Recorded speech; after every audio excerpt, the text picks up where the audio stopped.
钟宇，你刚刚讲到说有人因为那个偏方散布你的消息，那是怎么回事？可不可以讲清楚一点？他可能就是想要推广一套说这个开刀伤身，然后如果化疗就自杀这种反西医我不知道他的立论是什么，但是这种东西很多，那甚至可能会有一些来说这个不要接受西医的治疗可能有一些牛樟汁泡来喝，或者是诸如此类很多偏方，但是其实我家以前吃过这种各式偏方的苦啦，我没有办法一一去告诉大家说什么治疗方法是有效，什么是没效的，但是起码我觉得他不应该为了可能牟利的角度，把一般的病患或者是很急的六神无主的病患家属导引到一个没有办法回头的地方，因为我自己是从肺腺癌患者的家属的身份，然后到现在这个状况，所以其实那种家人的煎熬跟六神无主，我是自己亲身经历过的。我妈妈就是因为咳嗽，然后到诊间去，那她大概咳了1个月左右而已，但去的时候。医生就告诉我们说这是肺腺癌末期，没有当着他的面讲，他把他请出去告诉我们。那他那时候跟我讲说，这个大概可以还有12到15，我还问他说是年吗？他说没有，是月。所以后来真的就是我妈妈14个月之后就往生了。所以他是一个连开刀都没有办法开的人。那最近很多人可能说我去妈妈是因为咳所以去咳嗽的去看医生，对，然后检查出来对末期吗？对，哇，那从他那时候妈妈几岁？53。那很年轻嘞哈。就大概1年左右的时间的。是，哇，所以1年多就走了。对。那这个末期发现之后，他的病症是怎样？这个咳嗽开始就已经侵袭到器官了，然后我们去做正子摄影那真的就是从头盖骨到脚趾头全部扩散，刚刚讲都是像盐这样，就是都是白点的。所以白点的意思是癌细胞都跑去了，都是癌细胞。所以你看到影像的时候，你已经知道道别的时间已经来了，但是没有人敢跟他说，然后我们也不敢告诉他。妈妈不知道。他一直到走都不知道，然后因为侵袭到脑，所以会影响到说话的功能，所以他其实连交代都没有机会。所以很多人说我现在很勇敢去面对，其实我觉得不是，是我知道我在还有选择跟处理的时间去做这件事，这是我跟他最大的不同。然后你可以说这不幸运，但是可能也算幸运了。如果说有机会从妈妈啦重来，那你们会告诉他吗？这个问题过了11年，我跟我爸爸都没有答案。因为我觉得人是这样的，就是你心里知道还有希望的时候，你会很努力去争取，然后去对抗。可是如果你心里知道你做再多事情都改变不了的时候，我觉得会被那个念头击垮。那我现在之所以可以坐在这里，或者说之前我可以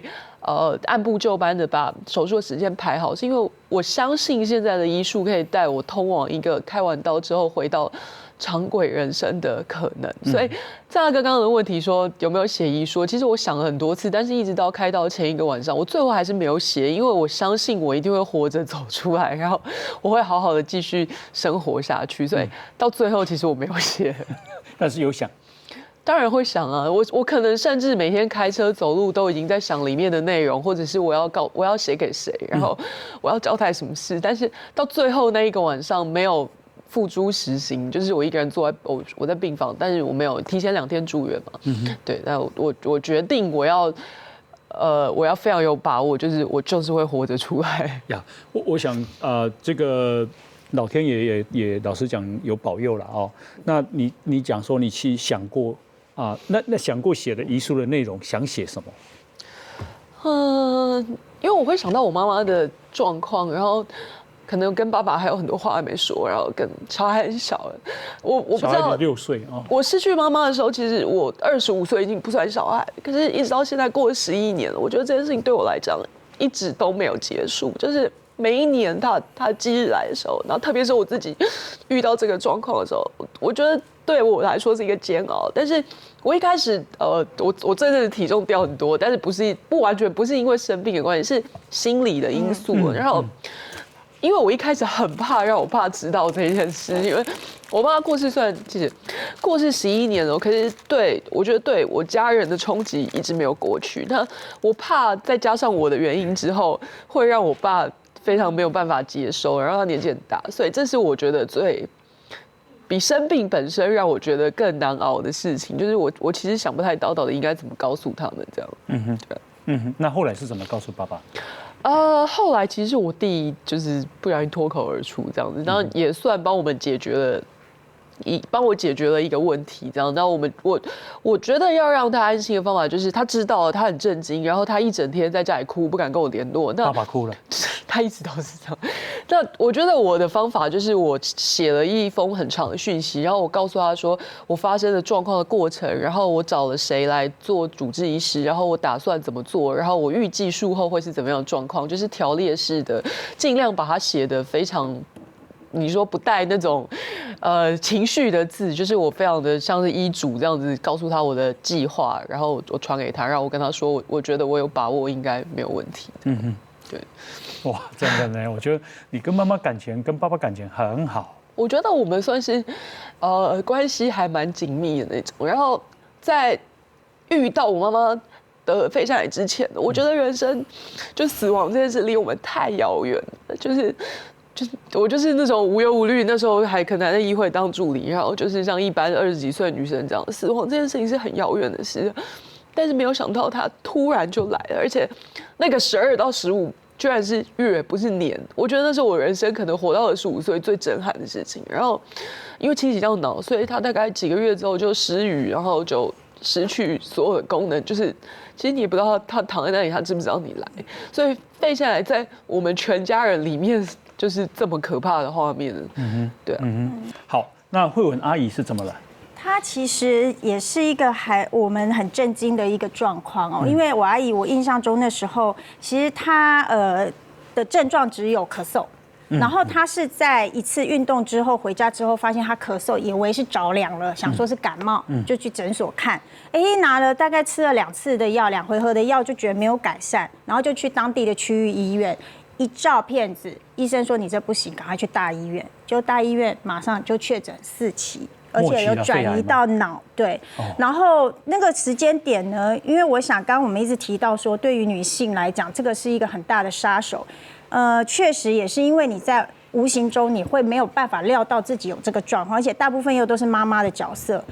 我阿姨她其实就是小孩也都大了，所以我们知道她生病之前哦，其实她本来已经在安排她的退休人生，她还跟我姨丈去买了一间新的房子，想说之后2个人要住50几。哇，好年轻哦！对，然后小孩的，就是我表弟表妹，他们那时候其实大的已经准备要婚嫁，也准备当一个这个婆婆的这个喜悦当中，这样，就没料到一有这件事情之后，哇，整个他是也没办法开刀，他后来只有做标靶，然后马上就在医院里面，然后进进出出这样子。那当然，其实那个存活的时间后来也是大概8、9个月而已。8、9个月走。就是说，我们现在临床上，如果你是4期的话，大概都活超不过2年啦。所以这是比较可惜。那我也觉得是，刚刚佩君议员有提到说妈妈的状况，我觉得也许是妈妈留给你一个很好的礼物，让你可以早期就一直在追踪这件事情。对，然后你可以早期发现，你的治愈率就会很好。是。那佩君。经历过妈妈的事件，跟经历过你这样的事件，你觉得你有人生态度有改变吗？我觉得这10年来，我大致都是我应该这样讲，就是因为他离开的很早，就是那个时候我跟我弟弟都还没有就是在我刚出社会，我弟弟那时候好像还在念高中，然后人生都刚开始，然后对死亡这件事情突然有了就是这么直白的摊在面前了，然后我那时候。心里想的是，我妈妈54岁就过世了，她的人生大概还有1/3都是空白。然后我希望我可以连她的份一起活下去。然后其实她临终的时候，我跟她说，讲来世再见太久了，我没有办法等那么久。我希望你这辈子就转世来给我当小孩，这是我跟她说的话。然后好啊，他们现在一直。我可能对小孩比较纵容，可是可能有一点这种很复杂的情绪在里面，这样。那侯大哥说对人生有什么改变？我觉得其实没有那么戏剧性，可是你真的要知道每一天都是很珍贵的一天，然后我觉得每1分钟都很珍贵，就是没有什么浪费的本钱，就是我不会很。暗淡或者是很消沉的说，哎，反正人生终究一死，那就随便过，不会这么消极。但是我也觉得经不起浪费，所以尽可能在可以的时间，我希望可以做很多事情。那包括他过世之后，我可能从议会助理跳到电视台做记者，然后很快的时间，我决定要从政。我希望我定下的目标可以在有效的时间去完成。可是，好啊，这样生活转速很高，也有人跟我讲说，我现在应该反过来反省，是不是生活转速太高，可能对健康有影响，要学着过慢一点的生活啊，对啊，因为不管是记者，不过有时候。民意代表都很急，因为你刚刚讲说人生不可以浪费，这是很积极的人生。可是有时候浪费也不错。我现在可能学着要在生活里面塞一点空白的感觉啊，对，因为记者、民意代表其实没有什么空白的时间，基本上也是从来不休假的。那空白也很好，但是想想那个空白应该是怎么样的存在这样。佩君是这个助理，然后到记者，然后到现在是议员了。那你定下的目标是什么？定下的目标，我希望我可以什么时候要当总统？太多了。我一直希望我可以有改变别人生活的能力，然后但是就是透过不同的工作去体现这件事情。然后，从妈妈的状况到我自己的状况，也许改变的幅度很小，但是我一直在想啊，可能这一次生病大概是，可能上天在提醒我说，是不是我曾经立志。从一个癌症病患家属的心情，然后我立志要在这个疾病上面做更多的防治或者是推广等等，是不是他在提醒我说，过去的这10年我做的还不够或者不够好，还有更多的方式可以去做，所以这个反而是我在这一波之后的一个反思。那当然，我们可能接下来跟其他的一些协会或基金会会有一些联系，这样，那希望可以在预防跟就医这一件事情上面有比较好的做法，对。然后我再说一次，我真的很痛恨那些偏方，因为我妈妈生病的时候，西医就告诉你说这个可能没有办法，所以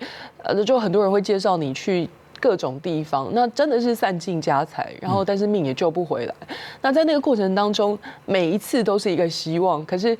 最后都是失望，然后。花钱散尽家财，然后最后可能延误病情，我觉得这是比较严重。当然我们家没有，就是正规的治疗还是有在做，可是心理那一面，妈妈觉得是各种偏方会比较好，那我们就带着她可能北中南去，但是其中一个后来还被踢爆说是什么密医，根本连牌照都没有，那骗了我们很多钱不说，真的骗你很多钱啊！真的，他看一次要1万块，然后就拿一个什么磁，他有一个盒子，然后里面有很多的石头，他就跟你说他可以靠近身体把坏的能量吸出来。我们当然觉得不可能，可是病患本人就是我妈妈，她跟我们说，她觉得有比较好一点。那因为她已经侵蚀到全身，她贴很多的吗啡止痛都没有什么用。那但是她说她被那个石头滚过去之后，她觉得比较好一点。我其实不知道他是真的比较好一点，还是他希望我跟我爸爸觉得他比较好一点，所以他这样告诉我们。那时候每个礼拜我们都开车带他去做这件事，那花了很多钱，可是这件事情显然对病情治疗是没有帮助。可是你说心灵也许有，但是像这样的密医会不会让其他的人他是没有牌照？后来桃园的卫生局是有去开罚的，那这样的人会不会害了本来还有机会救的人，白白的送了一条命？这是我觉得比较可恶的地方了。陶医师，是你要不要干脆就买几颗石头？我有在考虑。啊，那看看那各种大大小小不同颜色不同的石头，比较好赚。对。呀，你行医的过程里面有听过其他人用什么样的偏方骗钱的吗？其实我们碰到非常多。那有一些就像刚才议员讲的一些这种都是不合法的一些。然后有时候拿来的，他们也会拿，有一些病人会不敢告诉我们，那有些病人会来征询我们的意见。那如果他们是拿一些到比较合规的中草药，我可能大概原则上都还不会去反对了。那可是如果今天是有一些根本来路不明的东西，就真的是我大部分都会劝阻他们。